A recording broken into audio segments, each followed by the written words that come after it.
Bila shaka ni ujeo mpya, sura mpya, na walisema heri kenda shika kuliko 10 nenda rudi.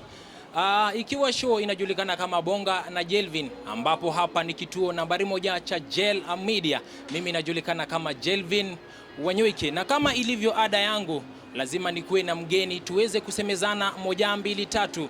Hapo awali ama Ijumaa iliyopita tulikuwa naye mgeni zaidi ya mgeni, anajulikana kama Immaculate Muthoki Mackenzie, ambaye ni mfanyabiashara sugu hapa jijini Nairobi na pia humu nchini Kenya. Unaweza kutupata katika mitandao yetu ya kijamii pale at Facebook, pale unatupata at Jelvin Katelo, pale YouTube unanipata at MC Jelvio, na kila kote unanipata at Jelvin Katelo. Bila shaka nitachukua huu wakati niweze kumkaribisha mgeni wangu ili pia yeye muweze kumfahamu zaidi na tuweze kumjua pia kwa kina kirefu. Karibu sana. Asante sana Jelvin. Nashukuru sana kwa wakati huu ambao umenipa. My name is Immaculate. I am blessed to be here for the second time. I do business. I run EMB Awesome Collection and Shoes EMB. Na run pia biashara ya mitumba pale biashara ya mitumba. Yes. Kabla ya tuanze, hapo jana tuliweza kuona ilikuwa ni siku ya mashujaa. Sijui wewe siku yako ulichukulia vipi, na uweze pia kwa kina kifupi tuambie wewe, kulingana na wewe, shujaa ni nani? Alright. Shujaa ni mtu mwenye umekuwa ni kama amepigania kitu mpaka akaweza kuishinda. Kweli. So kwa mimi shujaa wangu ni mama yangu. Ni mama yako? Unamwenzi sana. Sana. Yes. Tukiweza kuingia katika mdahalo wa siku ya leo, tuweze kujua biashara ni nini, uweze kufahamisha, manake leo tumesema it's a free discussion, so we want to know what is business. Biashara ni nini? From the perspective of each and every person, business is different. Because when you go to Mama Boga and to ask that Mama Boga what is business, it will give you a different perspective, a different introduction about business. Sure. But now when you come to the people who have like big companies and also people who are running great enterprises, they got also a very different definition. But after all, business is only one definition. That means it's something that you do to generate income. Sure. Just something that you do to generate income. Yes. Na ambapo mtu angetaka kuanzisha biashara, ni mikakati gani anafaa kuzingatia? Manake ukianza kitu lazima ukue na business plan. So ni vitu gani anafaa kuzingatia yule mfanyabiashara anaanzisha biashara? Alright. Kulingana na biashara, mimi naweza sema that before you start a business, look at your passion first. Sure. Look at what you are interested with. I love what passion defines itself. It's something that you love. Something that comes from inside of you, and that is what you can call business. You can call business and business startup. So when you're starting a business, first realize that what you passionate about, and then after that you're going to ask yourself a question. If I'm interested in starting this business, what are my marketing analysis? How can I be able to market that business? And after that you're going also to ask yourself a lot of questions and analyze that business before you start it. Sure. Before you just have to have a vision, to have a mission, to have those core values that are standing for your business, to have those strategies that are running for your business, to have also somewhere you can get the funding. If also you are starting a small business like Mama Boga, I know that doesn't need a lot of money, but when you're starting a company, or you usually need some more cash. So my advice is, before even you start a business, first think about what are you passionate about, what do you love doing, and then after that, now you come to the line of what is your vision, what is your mission, what is your core values. It will enable you to start a good business. Tunaweza anza na mission, alafu tukuje vision and the core values. So you can tell us when you are starting a business, mission, should a person have a mission? Yeah, of course you should have a mission, because you can't just start anything just from starting. A mission guides you to know where are you going to be after you start a business. For example, like Mama Boga, when you're starting that business, think about your next 5 years or your next several years that are coming. Think about those years. Don't think that I'm going to start this Mama Boga thing, or I'm going to start this small business and then I'm not going to scale up after some times. So you're going to think about scaling up. That is what will push you. That is the mission, that you have a long-term mission that is going to pressurize you to enable that you're going to think even higher and to challenge yourself daily. Sure. As a mama boga, you can start that mama boga and also start supplying those bogas to different kind of people. You can even start farming those bogas, and you just come up with a great idea that you're not going to stuck in one position after even several years. So mission enables you to see far and to enable you to be a bold person. Sure. Yes. Yeah. When it comes to about a vision, how can you tell a person? Because some people don't differentiate between about the mission and the vision. Vision. First, the visionary thing. Like, what do you think about? What are you looking at? Is it when you look at it, can you be able to see the outcomes of that business? Are you just looking at it at this point of I am just starting a business, or you are looking at it like you have a target of something before the end of the day? Yeah, that is what brings a visionary man. And you see a vision, like the way even sometimes you are being told in the church you should have a vision. You should have. As a man, or as a girl, or as a woman, you should have a vision that drives you to become the kind of person that you want to be in the community and even when you are growing. Yes. Nimesikia umetaja kuhusiana na core values. Yeah. Kabla ya tukuje kwa wewe binafsi, wewe manake wengi wanakujua wewe kama mfanyi biashara. Yes. Na najua ama mtazamaji hajui vile. Tuweze kukuja hapa kwa core values. Ni core values gani anafaa kukuwa nazo ule mwanzilishi wa biashara ama yule pia anafanya biashara? One of the core values is hard work. You should put a lot of hard work and also looking forward to the client base that you have. Like a business, like I have a business of selling shoes. I have that core value of satisfying my customers. Sure. That hard work, patience, and you loving your business at the first place. It will enable you to be able to deliver very well, and it will enable you to think differently. So when you're starting that business, you just have the values that you're going to give out as a company or as a business to enable people come and know that I'm going to get some values in this business. Sasa nataka tuweze kuingia katika safari yako. Manake tunajua ukitaka kuanza na kitu lazima ukuwe na hatua. Hebu tuambie hatua yako ya kwanza. Pale ulisema ya kwamba ama ni nini ambacho kilikukujia kwa akili yako ukasema mimi sasa imefikia hapa nianze biashara. Sasa tuanze na safari yako. All right. Last times I mentioned about how I started my business.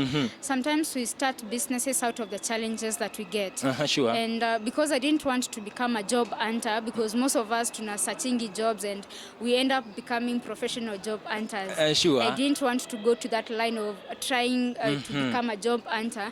I sat down and asked myself, what can I be able to start? Can I be able to start somewhere as a person? So when I was starting EMB, Awesome Collection, that is the selling of shoes, I basically didn't have those values of everything. But when it came down to the line, I understood I needed to have a vision. Sure. And my vision was to look forward to be a supply chain management, which I can be able to supply even to the people in the up country, to be able to supply to people even to other countries. And I thank God because I've been able to supply to people in India. Some of them I usually use the flights and everything. Sure. When I get a sale to that side. So I was looking forward to expand when I was starting that business. I remember when I started, I wrote a tag that is called the online shop you can trust around, because that time it was difficult for people to trust online shops because they were thinking that it doesn't work. It doesn't work. How can we just post products in the online system and be able to sell, or I can be able to market our products in the online system and then we can be able to sell. And this is what I say even to the young people as I continue with my story. It's good to start small.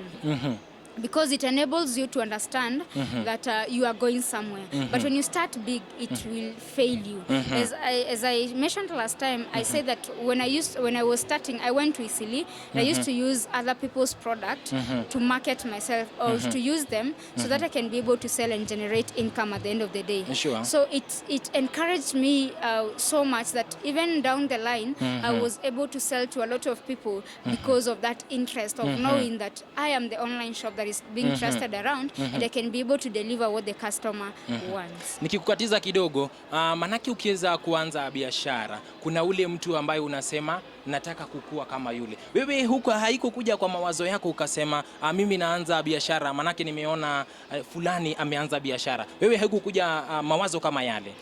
I remember when I was starting business, there's a lady who showed me, who was doing the online thing, but she was not that much. She showed me on how to sell, but she never followed up to understand more or to guide me more.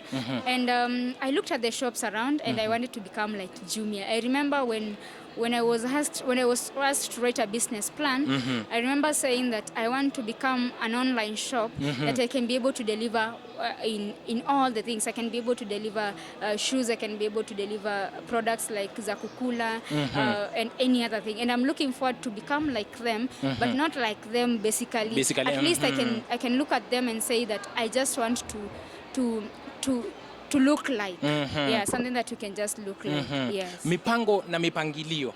Manake ukianza biashara lazima ukuwe na mpango na mipangilio. Ndio tunasema ya kwamba mtu ambapo anaanza biashara lazima ukuwe na mpango fulani. Wewe ambapo sasa umeingia sasa kwa biashara, hujafika mahali ambapo sasa umefikia. Sasa bado uko pale, hujafika kileleni, uko pale chini. Yeah, sasa ni mipango gani uliweza kuyafanya ukafanikisha? Yeah, I started with marketing because marketing is very important. And I can even encourage people pale nje that when you have that idea, just start it. When you procrastinate it, that you want to start in the next year, if you have that idea, just start it. Because when I was starting, I used the free marketing resources that are around me. I used word of mouth, whereby I used to tell people I sell things online, or I sell this product and this product. I also used the social media, and I also used the influencer that I can come and maybe I show you the product that I'm selling, and then we start marketing it on your online social media.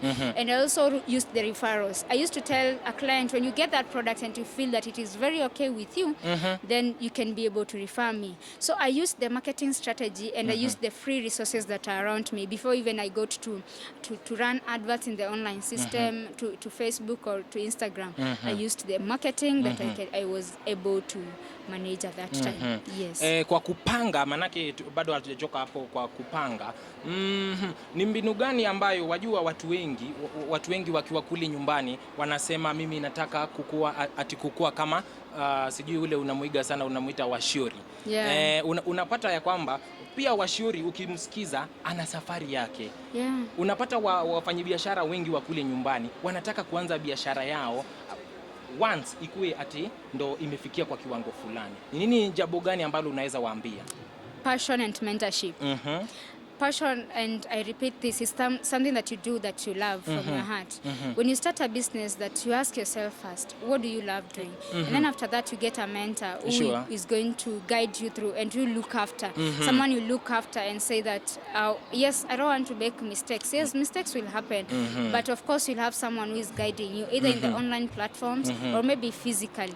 Yes, so I can say passion and mentorship is very important. Yes. Sasa umeweza kufikia pale sasa kwa kuuza viatu sasa kabisa. Manake tunaendelea na safari yako bado ukiwapa maneno watazamaji. Sasa umeweza kufikia pale ambapo sasa unauza viatu. Sasa hapo katikati ni challenge gani ambayo ulianza nayo kabisa, ambayo ilikuwa umefeel ya kwamba mimi sitawezana na hii biashara, imekukatiza kabisa?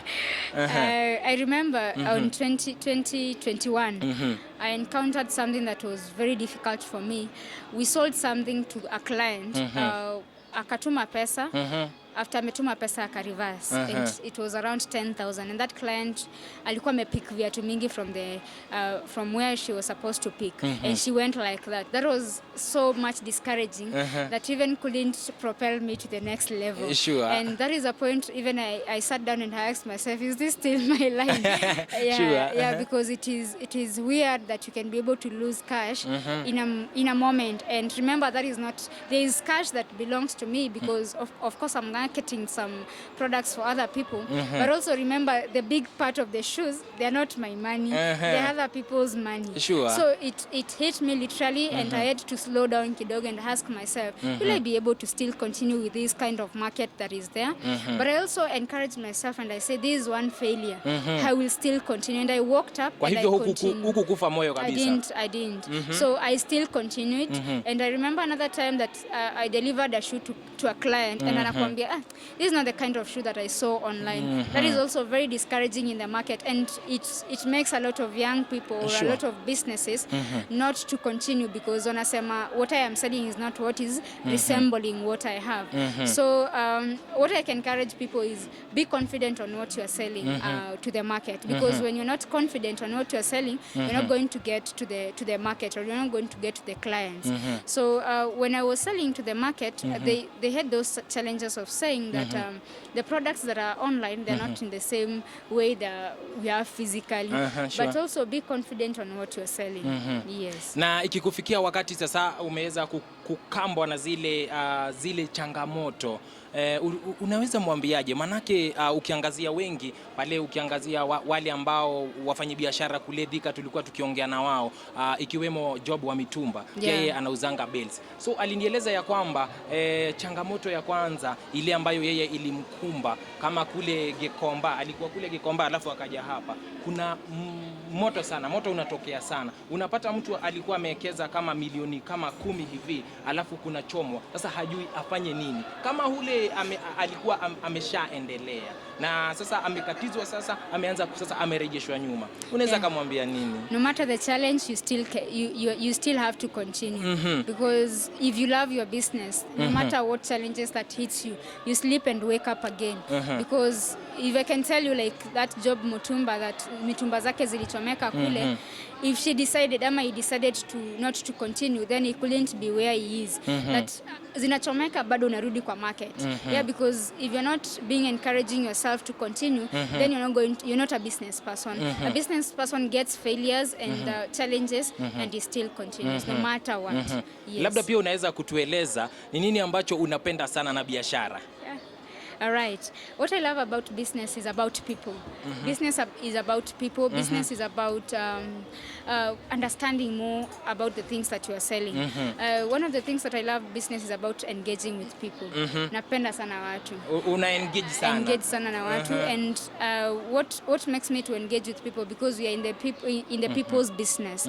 We tend to sell to people who are even inclining to buy the products, but also we are going to sell to them at the end of the day. So one of the things that I love about my business is I engage with people daily, and these people, they tend to be customers, and they tend also to become friends after the end of it all, after I have sold the products to them. Yes. Sasa bado tuko kwa kule safari yako. Ulisema ulianza na viatu. You deal with shoes now? Yeah, I usually deal with shoes. I started with shoes, clothes and duvets and mattresses, but down the line I had to first understand my line, and that's where now it comes to passion and understanding where are you going to end up with, what are you going to end up with.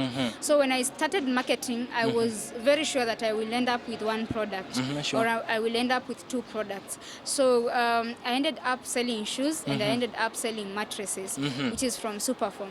But my big deal is from the shoes collection.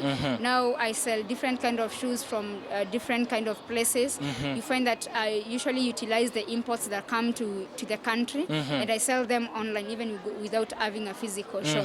And this encourages me to do more and to do more each and every day, because it's something that I am passionate doing. It's something that I love doing. I love selling shoes. I love looking at people and saying, hey, you look cute in that shoe that you have. I love that trend of even when I meet someone, one of the things that I usually check is a shoe. So lazima uangalie vile. Exactly. That is what I deal with. And when you're in the business of shoes, of course, you'll be looking around and checking, hey, which kind of a shoe are you wearing? So that when I'm doing my marketing, or when I am interested in importing shoes, I can know which kind of a shoe I'm going to sell to the market. So when I was starting, I started with shoes, dresses and all that. But down the line, I ended up selling men's shoes, specifically men's shoes, because men they love new shoes, they love new things, even the fashion. And you find if they love new shoes, they love quality things. They love something that is durable. When you find a man anakuuliza hiyo kiatu itadumu kweli, they usually ask that question. They love also something that is cheap, but also the other something cheap, not that much cheaper at 2,000, no, something at 2,500 to 2,000, 1,500, because we have also the wale wa chini kabisa. Sure. We have people even who cannot afford their 1,000, but they want to look good. We ought to sell to them at the end of the day. So I usually categorize my sales or my prices to the people at the middle class, at the higher class, and the lower class too. So that at least I may be able to maneuver around to the market. There's no one that I leave in the market. I make sure that I sell to the middle and to the higher and to the low class. So when I started with shoes, it definitely hit my mind that I should be able to satisfy my clients. That is very important. Make sure you satisfy your clients, because that is the main thing that will make them to refer other people to you. I've got so many referrals because they already know the product that I'm selling to them. It's something that is long lasting, and it's something that also can be weared at any point, because you find that there are many who want that shoe for casual shoes, for the official. So I deal with both casuals and official shoes. Ni kweli vile kuna mbiango mwanaume ni kiatu, ama bado hayo ni mawazo tu ya That watu? Is true. Manake tulikuwa tunaongea na King Donatello, aliniambia ndo aweze kuvutia ule mwanadada ambaye alikuwa anamtamania kabisa, aliweza kuangalia kiatu, na hapo Donatello akajinyakulia mtu. Ni kweli? It is true, mwanaume ni kiatu. Haya, tukikuja pale kwa the business plan. How did you plan yourself? How do you plan yourself? Even now, how do you plan yourself? Because you must have a business plan. Even if you are, we talk a topic called marketing, or a subtitle called marketing. So you must have a business plan. How do you manage to plan yourself so that you can strive to excel? Thank you. When you're starting with a business plan, you're going to plan your long-term things. Like when you're writing a business, you have to look at the long-term, long run. Like how are you going to run the business in the long-term range? So when you're starting a business plan, you got to have the financials. How are you going to generate income to be able to scale up your business? Sure. Where are you going? The location. Where are you going to run that business? Are you going to run physical business to Nairobi, to Thika, or online like I do? Another thing is the cash flow. How are you going to manage your cash flow? When you sell a product at 1,500, how can you be able to divide the cash? At least to enable yourself know that this is the selling price, this is the buying price, and this is the profit. Because that is something that inachenga sana actually the youths. Kweli. You find that we have the money to nunua kiatu, we are forgetting that we have the buying price, and we focus so much on the profit. So after we have sold the shoe, maybe we took that shoe at 1,200 and we sold that shoe at maybe 1,800. You find that when you get the money, you feel that is your own money. It is your own money. You forget that you had the buying price, and you forget that you had the selling price, and now you come directly and take that money and you put it in your pocket. Mtu akikuuliza uko na pesa, unamwambia niko na pesa, but not thinking in your mind that now you got the selling price. You got to remove the selling price out of the initial money that you have, so that at least whatever you are left with, you can be able to divide in between. So business plan guides you to know how to start a business, to able you to maneuver through the business, and to be able to push you to the business. Yes. You have talked about the profit itself. Yeah. So you have said like you have a shoe, you bought it at 1,500. Yeah. Then you sell it at 1,800. Can you tell our viewer ni kitu gani anafaa kuzingatia? Manake zile profit wengi wao wanafikiria ukipata ile it's not like that. So after umenunua kitu, and that's why I've insisted that when you have that product, after you have you sell it, have that accounts za kusema the buying price inapaswa kwenda kwa buying price, the profits zinapaswa kuwa mahali pake, so that you can be able to divide, ndio uweze kuongezea stock yako. Ukikula ile selling price, buying price, you're going to contradict yourself at the end of the day. Utakula stock. Ukikula stock hautaendelea. So you have to put first ile pesa ya stock kando, ndio sasa ukipata ile profit you can be able to divide through. You can be able, if you have a shop, you can be able to divide the rent, you can be able to divide maybe and also pay yourself.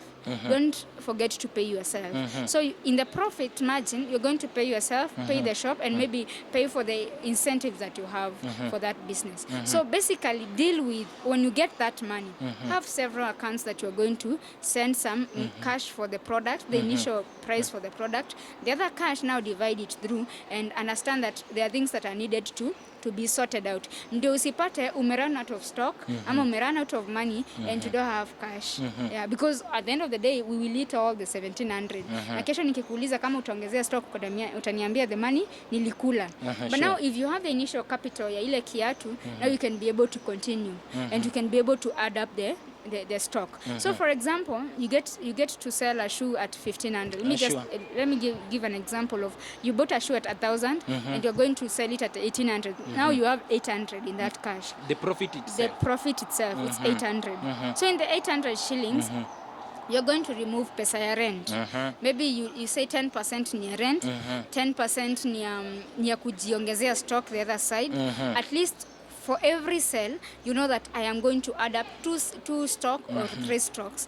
So you're going to remove some 10%, 10% tithe, yeah, and 10%, like you're going to divide that money until even now. Even to pay yourself. Because if you don't pay yourself, what will happen? Utakosa hiyo the motive, yeah, kuendelea. The motivation. Because when we say paying ourselves, we usually think that 500 imeingia nakula yote, of which you're not thinking about if you can add up that business, you can be able to add up that stock.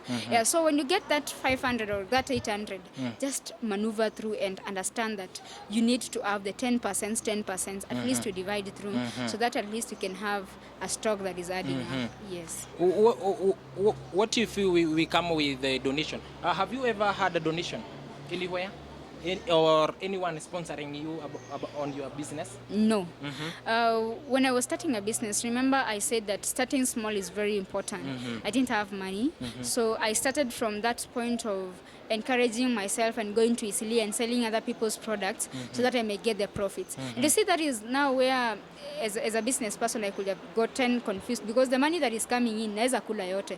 Sina place ya kuekelea stock. Sure. But I looked forward and I asked myself, if I hit the 500 profit, how can I be able to grow my page? So I started running adverts. When I got the 500, I used to divide it. I used to divide fare. I used to divide pesa ya kuran adverts. And maybe at some point, pesa ya marketing, the small business cards that I usually display to people. So I used to go even somewhere and I make those nice business cards so that at least I can be able to market to different kind of people. So what I can say to this point is, first understand the place that you're coming from. Understand that you can still start small. And I said that starting small is very important, because ukistart big, ukienda sahi chukue pesa, uweke duka, nini, as a small entrepreneur ama a small startup, you will fail. And that's why unapata start business mingi zimefail. But when you start small, start understanding, can I scale up this business? You're going to maneuver. So sponsoring and those donations, they usually come now when you're scaling up. Are you going to take a loan from the bank? Are you going to get someone who can invest into your business, an investor? Are you going to fund yourself? Yeah, the people who also fund themselves with the savings that they have. There are also people who are funded by friends. So in that area of being funded by friends, funding yourself, it's very important. Yes. You have talked about the loans. So can you tell us about the loan? Kwa mtu ndo achukue loan lazima akue amejiandaa vizuri. Ajue hii loan ambayo nimechukua nitaipanga hivi niweze kuilipa hivi. Yule ambaye kuna wale wanasema, manake alisikia mwingine alisema ya kwamba mimi nilichukua loan nikajipanga hivi. Yule ambaye hajabobea sana kiakili, hajakomaa sana kiakili, na amesikia wengine wakisema ya kwamba mimi naenda kwa bank na nitapewa loan hii. Unaweza waambia nini? Manake huwezi chukua loan hivi, lazima ujue vile utairudisha. Yeah, sure. So as a small business, I would advise first you can be able to fund yourself before you go to the banks. But if you want to scale up, as Judge Washori used to say that he used to go to banks, na wanampatia do, na wana plow down. So plow into the business. So when you're plowing into the business, remember this is something that you're going to return. Usijipate kwa klajia unakuja kuchotwa kwa zile pesa ulikopa.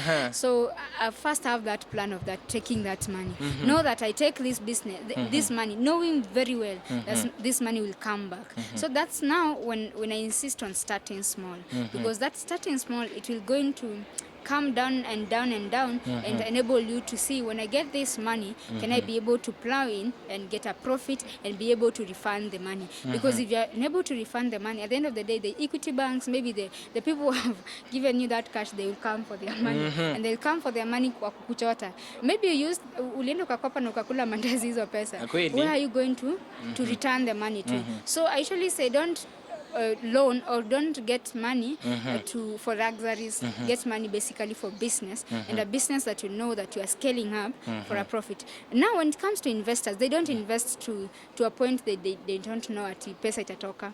Investor kipitana na yeye sasa atakuuliza, okay, unataka nikupatie 50,000, zitakuja aje? How are you planning? What is your market? Who is your market? Like they are going to ask you a lot of questions. If you are smart enough, now understand first your business. Anza ku scale up, anza kujiuliza, as a business person, where I'm going to market my products, am I going to specialize my products in the online system, so that when I'm going to meet that investor, they can be able to understand very well that my business is going to rise up and it's going to scale up. So in all areas, Mama Boga, the people who are in catering, the people who are in different kind of places, doctors, all that, they need first to understand their market. And when they understand their market, now they can be able to scale up. So when you're going for a loan, don't just go for a loan. First understand why are you going for that loan. And anza ku scale up. Anza kujiuliza, when I get this money, I'm going to put it here. And then after I put it here, how am I going to get it out? Yes. So what is your aim? You know, you must have an aim. So how are you planning for the 5 years to come? Yeah, thank you. My plan is I start a shop where you can come in and you can get all the best shoes that you want. You can get the Puma shoes, you can get the Air Force shoes, the different kind of shoes that you want. Like you can be able to enjoy the goodness of having a very nice shoe. Sure. So and also being able to deliver in countrywide, in even other people who are outside, I can be able to deliver to them and satisfy them. So I am looking forward to have that a very nice shop, but different places, different kind of places that people can just come and pick up their products and go, and also a place also they can come and enjoy that goodness of having a very nice shoe. Sure. So I'm planning to have different kind of pickup location. I know I have clients in Nakuru, in Naivasha, in Meru, so at least they can have a place they can come and pick up their products and then they pay from there. Yes. So, what is this, the uniqueness of the Immaculate Muthoki Mackenzie? What is this uniqueness of you?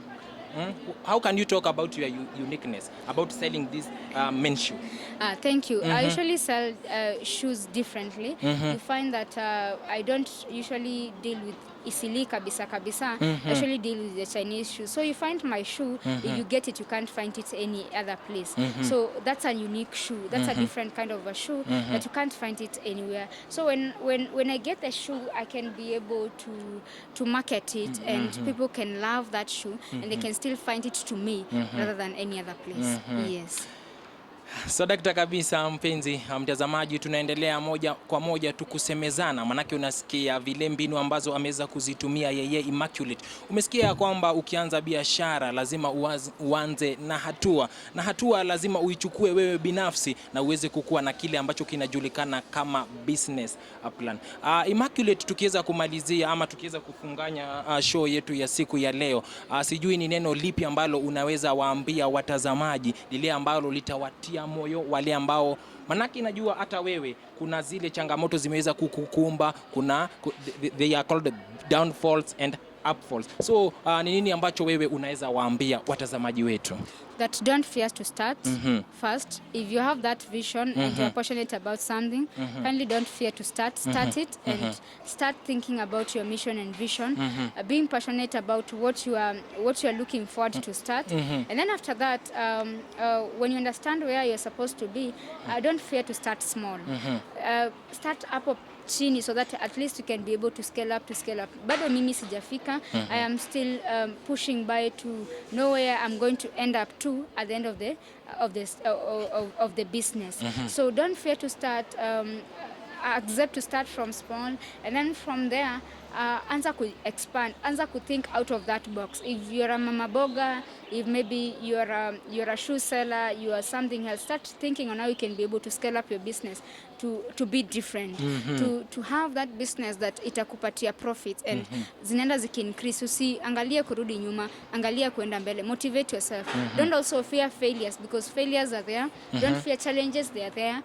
Understand that when you get a failure, still press on to continue, because if you fail once, you're still going to continue. So don't fear to fail. If you're a business person, don't fear to fail, just continue.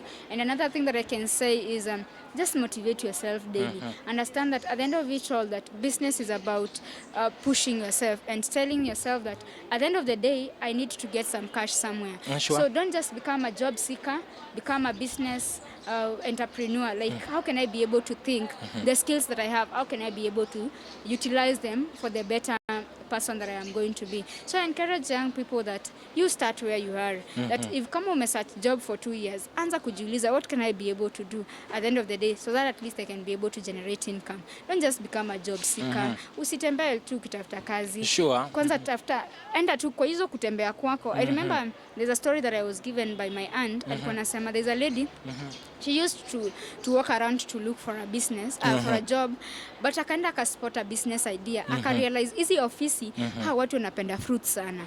So now I think when I remember the story very well, that lady used to come from, I think is Moranga, every other morning, ana package very nice fruits, a very nice package ka fruits, and then anaanza kusupply. So he used to come to the offices in Nairobi, anaanza kuwauzia ako ka packet ka fruits, amekatakata vizuri with avocados, watermelons, amepack vizuri. Anatembea kwa hizo offices in a very nice bag. So anaenda kutafuta kazi. Ameenda kutafuta kazi. Anatafuta bado kama amebeba something to sell. So akifika pale anamwambia, hey, na sell hii na hii. So have that, usiogope networking, usiogope kuongea, telling yourself, that is word of mouth. Don't fear to speak out. Speak out on what you are selling, on what you are venturing into. Because if you look at that lady, I know at the end of it all, alipata job, yes, but now alikuwa anajifund. Hakuwa just anatumia ile fair daily akikuja. I'm very sure even after amechoka sana, alikuwa tunakula uto to fruits. But now you find that tunataka kujifanya we are job seekers. Tutakuwa tukiitisha watu doli watusaidie tuende tukatafuta job. What if we can utilize the energy that we have, the mindset that we have, we can be able, if you're looking for a business, you can be able to sell something. You can also sell very nice. There's another lady also used to sell socks and kerchiefs. Anabeba tu kwa bag yake. Akifika pale, when he finds men somewhere at the lunch time, anamwambia, hey, I sell shoes, I sell socks, I sell handkerchiefs, and they would buy. Because Nairobi needs someone who is akili iko kwa kiwango cha juu. Yes, alafu imefunguka. Because if you're not even open-minded, how can you be able to sustain yourself? So be open-minded as a young person. Make sure whatever you're doing it knowing that I'm not going to be in this position for long. I am going to move from this position to another. Wacha kusema ati nikianza biashara ya kuuza keki ati bado nita remain hapa. Anza hiyo biashara. Anza ku think about the vision, the mission and the vision. Anza ku scale up. Anza kujiuliza, how can I be able to make this business better for my tomorrow? So don't fear to start, and that is what I'll say so much, that don't fear to start, and don't fear failing, and don't fear to be discouraged. Encourage yourself. At the end of the day, you are the best motivator of yourself. If also we motivate you and you're not motivating yourself, then at the end of the day we are going to be making noise. We're going to be making noise in the market. So the biggest thing and the biggest part is understand at the end of the day, you're going to become your own motivator as you listen to other people who are going to motivate you. Yes. Walisema kila aliandikwalo ndilo liwalo, na wakasema heri kenda shika kuliko 10 nenda rudi. Ningetaka sasa uweze kupeana your social media platform where they can reach you, na pia uweze kusema pia how do you do your marketing, yani wanaweza kupata wapi, you do Facebook like that. Yeah, I have a page. It's called Shoes EMB Collection. Na deal na viatu hizi za Air Force, Air Max, all those kind of shoes, the great easy brands, the great brands. And now we have EMB Awesome Collection. It deals with the Chinese products. The Chinese products are shoes which can be able to we can be able to market to the middle class and to the higher class. Whoever needs a flexible shoes, you can get them at EMB Awesome Collection. And then my number is 0791 90601 701. You can get me on that number. When you call, I will be able to receive. I have an Instagram account also. It's called EMB Awesome Collection. In my personal account, I'm called Immaculate Modhoki Mackenzie. Yes. Labda unaweza pita na wawili watatu tukifunganya. All right. I want to say thank you to my family and to my aunt and to everyone who supports me. You are so important into my life that you have given me a chance to grow. I also want to recognize my mentor also, George Washori, my spiritual parents. You are so much appreciated into my life. You are such amazing people into my life that you have changed me the perspective of how I look at things. And I want to thank my friends all